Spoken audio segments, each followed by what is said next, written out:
So yeah, I talked to my last prediction on why I thought Imavov beats Izzy or Adesanya, and I talked about Israel's age making him lose his counter ability and a lack of aggression. I thought mainly Imavov aggressively coming in would beat Izzy, and Imavov delivered with flying colours and a peach of a punch, because in Israel's 100 fights in all combat sports, that's the fastest Adesanya has been stopped.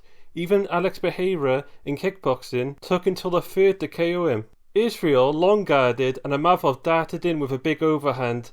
That's something to note is Imavov's athleticism and fleet-footedness. He's come from the same gym as Cyril Gane, and we look at what Israel did wrong. He broke pretty much every rule in boxing, and Izzy is a habitual rule breaker, but he can't get away with it anymore. You're supposed to keep your chin tucked into your chest. You're not supposed to lean back, and you keep at least one hand on the chin at all times.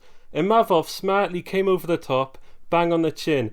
Now what I talked about also is Israel's ability to bend his back. So when guys come in, their glove barely touches his face and he comes over with a wide hook like he did in the first Whittaker fight. That's not an ability he has anymore. So if he wants to keep fighting, he has to figure out how to adjust to that, because it worked when guys were afraid of you, but now people aren't scared to come crashing in.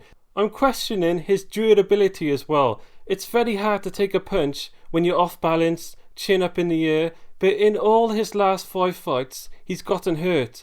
Both Pereira fights, and I know people believe Izzy when he said he never got hurt by Alex, he got leg kicked in the first round, and that he was playing possum in the second fight. Not true.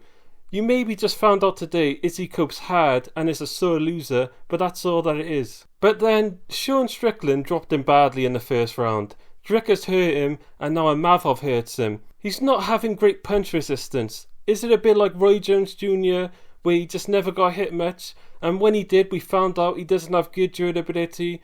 We'll have to wait and see, but it's time we put that on the table. Now first round, Izzy does look good. He smashed some leg kicks in, he did a few body kicks and a few body shots. This is how I said he can win the fight. Imavov keeps that backhand glued to his chin, tried to get him to drop it with body kicks and body shots. He also looked good with the takedown defense, but he looked a bit weaker, like he just barely saved himself from getting taken down in the first, but he got a cool throw. Not a bad showing. Now it's going to come to a point where we're going to have to defend Izzy's record like the old heads do for Anderson Silva. Time flies. He was just on top of the world yesterday, and now people are wondering if he can even win a fight. Now for Imavov, I am bullish on him being a champion. I said this before the fight, that he has the skills to be champion. Now he has a bit of a French problem, and people think he's Dagestani, but he moved to France as a child. He's a Frenchistani, but the French problem is he's a little arrogant and gets mad easily. You saw it against Phil Hurst, a little against Strickland. He gets mad and starts betting his head against the wall, swinging wildly.